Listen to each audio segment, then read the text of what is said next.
Good morning mga papi! It's been a while since last upload natin Ngayon mag-update lang tayo Ito na marahil yung araw kung saan yung iba sa inyo na nag-aantay na magkaroon ng issue itong ating Falcon 180i dumating na. So kagabi kasi mga papi nung tayo lumabas para sana bumiyahe biglang umilaw yung indicator na umiinit yung temperatura ng motor natin. So ito yun mga papi.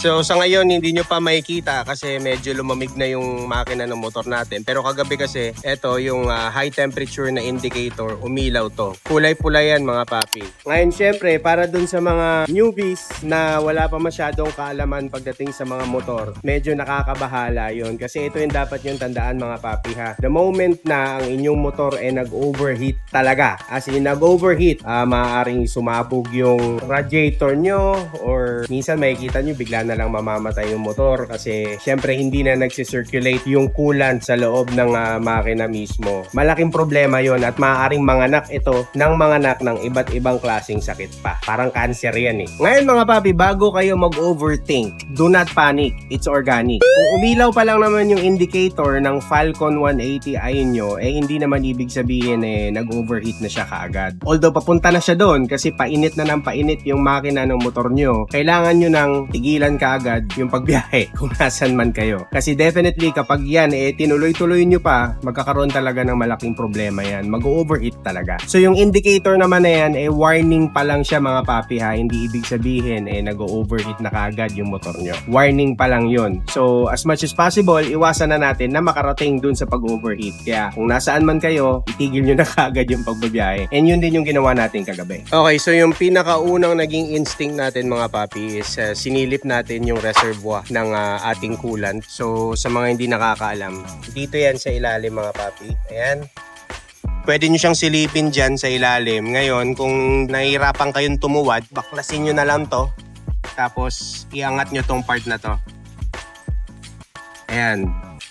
And silipin nyo dito mga papi. And as you can see, ayan So tama nga yung hula ni Rudy Baldwin. Medyo bawas na yung coolant natin. So ito very important to mga papi yung yung reservoir ng coolant natin kasi kapag nababawasan na ang laman ng radiator natin, dito yan kumukuha sa reservoir. Okay, so kapag syempre nawawala or nauubusan na ng laman nito, ibig sabihin higop na siya ng higop at kapag naubusan talaga ng coolant itong motor natin, masakit sa ulo yan. Although kapag nag-overheat kasi yung motor natin mga papi, it could mean a lot of things Marami yung mga posible na kumbaga sakit nito, maaaring sa makina, maaaring may problema yung radiator nyo, diba? Pero huwag kayong mag-assume kaagad na yun nga yung pinaka-problema ng motor nyo. Start muna tayo sa mga simple na bagay. Kagaya ng sinabi ko kanina, silipin nyo muna ng yung reservoir kasi baka mamaya wala na. And then, ito pinaka-importante mga papi. Before tayo mag-assume ng malaking problema, i-check nyo muna baka mamaya may mga leaks yung mga hose ng radiator, yung reservoir nyo, baka mamaya butas or whatsoever. Tignan nyo kung may mga leaks or mga tulo. So tignan nyo muna ng maigi yung mga ganung bagay bago tayo mag-assume kaagad na shit! Napakalaki ng problema ng aking motor. Okay? So yun yung gagawin natin. Let's go. Okay mga papi, so kung hindi kayo mapakali, isa din sa mga pwede nyong tignan kung bakit nag-overheat yung inyong motor. In our case, hindi naman siya nag-overheat pero para lang makampante kayo. Paandarin nyo yung motor and then i-observe nyo yung usok sa tambucho. Ngayon kapag yan kulay puti na medyo may kalakasan, may problema na possible na sa cylinder block nyo na posibleng naghahalo yung langis at yung coolant sa loob ng makina kaya naglalabas siya ng puti na usok. Same din yan sa mga kotse mga papi.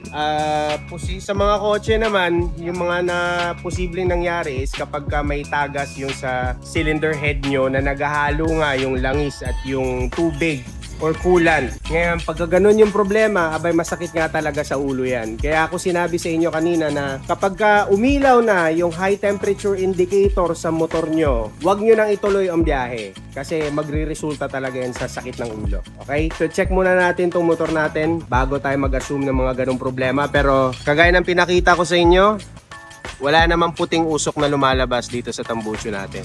So safe tayo. Okay, so gagawin natin mga papi, babaklasin muna natin to kasi gusto ko makita yung reservoir nitong motor natin. Baka mamaya may tama o may problema. And of course, for educational purposes, papakita ko na lang din sa inyo, no? Kasi ito yung mga bagay na kailangan yung ma-check bago tayo mag-assume ng mas malaking problema sa motor natin. Titignan natin yung reservoir, yung hose na nagkokonekta papunta dito sa radiator natin. Titignan natin kung may problema yung mga yan. And then later on, siguro kapag wala tayong nakitang problema doon, titignan natin yung radiator natin, no? Pero it's safe to say na walang problema yung makina ng motor natin kasi like I said, wala naman din puting usok na lumalabas sa tambucho natin. Babaklasin muna natin tong parang side panel na to para matignan natin yung yung reservoir natin tsaka yung mga hose na nakakonect dyan. Let's go! Boom mga papi! So eto na po! Diyos ko, ito pa lang yung nabaklas natin, itong part na to. Yan pala yung nababaklas natin and nakita na natin kaagad yung problema. Ito mga papi, kung mapapansin nyo, ayan, mga marka ng coolant yan na tumagas. And kung titignan natin tong hose, ito yung hose na nagko-connect sa reservoir. Ayan siya mga papi. Dun! Nandiyan yung reservoir natin. Ito yung hose na yon, nagko-connect papunta dito sa radiator natin. Ayan siya. And as you can see, mga papi, ito yung problema.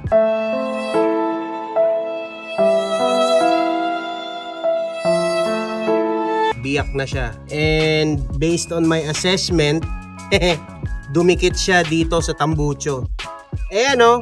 Ang kulit. So, Euromotor, baka isa ito sa mga pwede nyong i-improve, no? Kasi nakadikit itong hose na to. So, malamang sa sobrang init ng tambucho na yan, nalusaw na siya at nabiyak.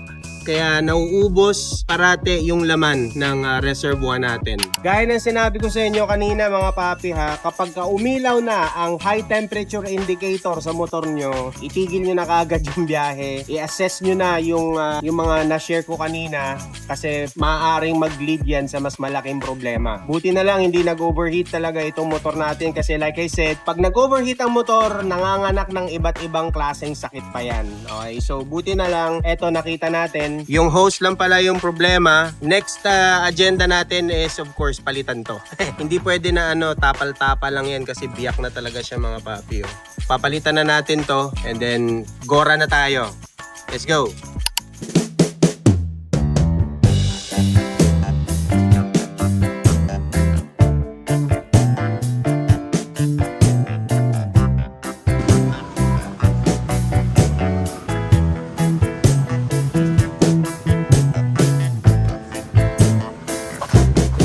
Okay mga papi, ayan, nahanap na natin ang salarin. Ayan nalusaw na dahil nadikit sa tambucho, sobrang init, nalusaw na.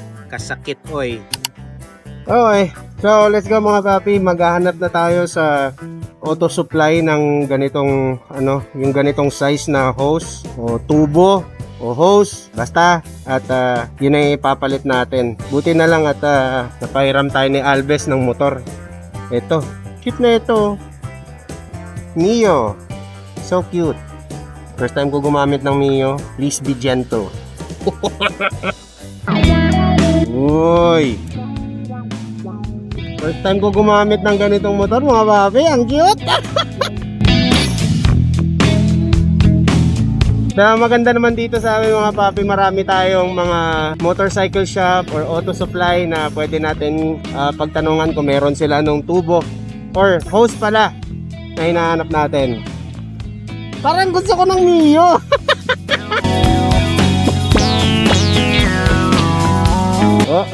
Dali lang, idingit-dingit So the first time in my life mga papi, nakapag-drive ako ng Mio. Eto mga papi, merong auto supply dito. Dito tayo magtanong sa isa. Kay Mang Matias. Para ba to? Ang cute talaga mga papi Ganda ng setup. Hindi ko alam kung ano tawag dito sa mugs na to pero looks solid. Ganda ng color combination nito. Kung sino may-ari nito, Alves, baka gusto niya ibenta. Wala akong pambili.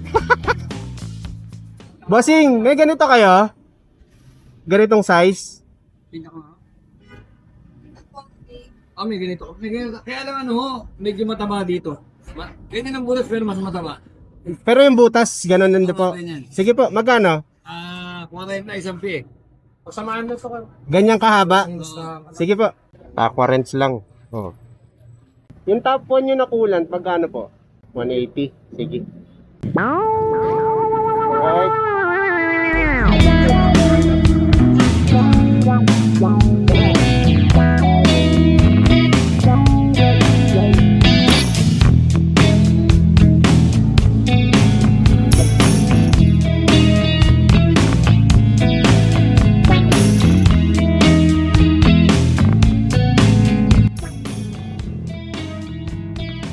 Bes, gusto ko nito, Bes. By the way, mga papi, kung naghahanap kayo ng quality na coolant, ito lang yung marerecommend ko sa inyo, ha? Itong top 1 na coolant, mga papi. Ito, subok na talaga to. As in, for the longest time, itong top 1 na brand, ang tagal na nasa mundo niyan. So, talagang subok na yung mga products nila. So, kahit yung mga motorcycle oils, meron din sila. Pero pagdating sa coolant, ito din talaga yung pinagkakatiwalaan ko. Ngayon, kung gusto nyo umorder, mga papi, maglalagay na lang ako ng link dyan sa description nitong video natin, ha? Hindi kayo magkakamali. Top 1. Let's go.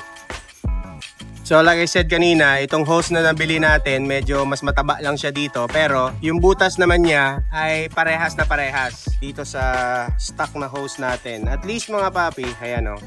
Same lang din siya. So at least mga papi, hindi na natin, dahil makapal itong tubo na to, itong hose na to, heat resistant na rin yan. Kumbaga kung sakaling dumikit man siya sa tambucho natin ulit, pero syempre gagawa na natin ng paraan, no, para hindi na siya dumikit. Pero in case na dumikit man, hindi siya basta-basta malulusaw. And kung magkaroon man ng tama, sabihin natin, di ba, hindi naman agad-agad na makakarating siya dun sa gitna, sa part na to. Okay? Kasi makapal nga siya. Salpak na natin mga papi, then gogora na tais. Let's go. Eh gagi mga papi, hindi ko alam kung saan na napunta yung parang clip nito kasi meron yan dito papi eh. May clip yan mga papi para humigpit siya doon sa parang pinakaputotoy. Tsaka dito rin sa radiator natin. Ayan, dito yung pinakaputotoy ng radiator natin. Ayan o. Ngayon, asa na yung clip? Tanga-tanga na naman ako. Ayun! Dito yung isa. Kaso parang maliit to masyado. Tanong tayo kung meron si Alves ng mas malaki na clip dito.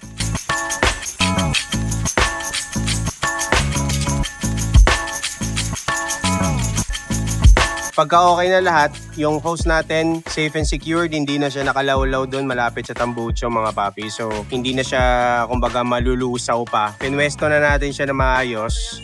Next on the agenda of course is kailangan natin palitan yung nawala na coolant natin. Kaya tayo bumili ng top 1 na power coolant. Ito nga pala mga papi, for educational purposes lang, no. Hindi basta-basta yung paglagay ng coolant, ha. Kung ano yung coolant na nasa motor nyo, yung stock kung anong kulay, wag na wag yung hahaluan ng ibang kulay, okay? Magkakaroon tayo ng separate na video para doon, pero sa ngayon yun yung ma-advise ko sa inyo, wag yung paghahaluin yung iba't ibang kulay ng coolant natin. So dito sa Falcon 180i natin mga papi, green yung coolant na nilalagay natin dito. So green lang din dapat yung ipang re-replace natin, okay? And in case you're wondering mga papi kung paano yung baklasan nitong Falcon 180i natin, no? So according kay Mang Kepweng, ayun si idol natin si Mang Kepweng, ADV lang din yung proseso ng pagbaklas nito. Yung Honda ADV, ha. So same lang din yung mga tornilyo niya, yung mga lock, same lang as in, parehas na parehas. Kaya madaming naiinis eh. Kasi ultimo yung pagbaklas ADV din eh.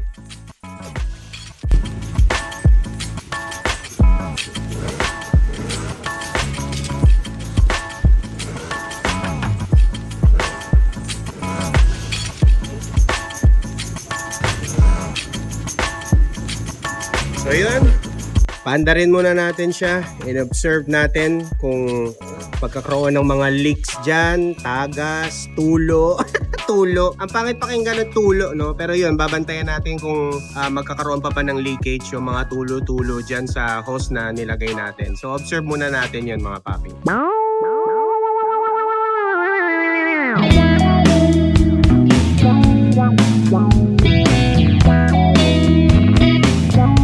Okay mga papi. So additional tip lang, no, isa sa mga dapat yung binabantayan is itong kalagayan ng radiator cap natin. Kung nakikita nyo na parang damaged na siya, mas maganda na palitan nyo na lang siya. Ngayon, ang masasuggest ko pa rin talaga mga papi is stock lang na radiator cap. Kasi itong radiator natin mga papi, may pressure yan sa loob. Okay, and then itong radiator cap natin, may specific din yan na PSI na kayang i-handle. Specific na pressure na kaya niyang i-handle. Ngayon, kung pinapalitan nyo to ng kung ano-ano lang na mga radiator cap dyan na hindi akma sa pressure na binibigay nitong radiator natin, maaaring mag-cause yan ng problema sa temperatura ng motor natin. And ang isa sa mga pwedeng mangyari is kapag hindi sufficient or hindi tama, hindi akma ang pressure na kayang i-handle nitong radiator cap natin, maaaring bumulwak yung coolant natin sa reservoir. And of course, magkukos din yan ng pag-overheat ng motor. Okay, so far so good mga papi. Ilang minutes nang maandar yung motor natin. Wala naman tayo nakikitang tulo or leakage dito sa part na to kung saan nag-replace tayo ng hose natin. So far din, okay din naman yung hose natin, no? Maganda naman din yung pagkaka-install natin. So far so good. And pwede na tayong bumiyahe mga papi. All goods na.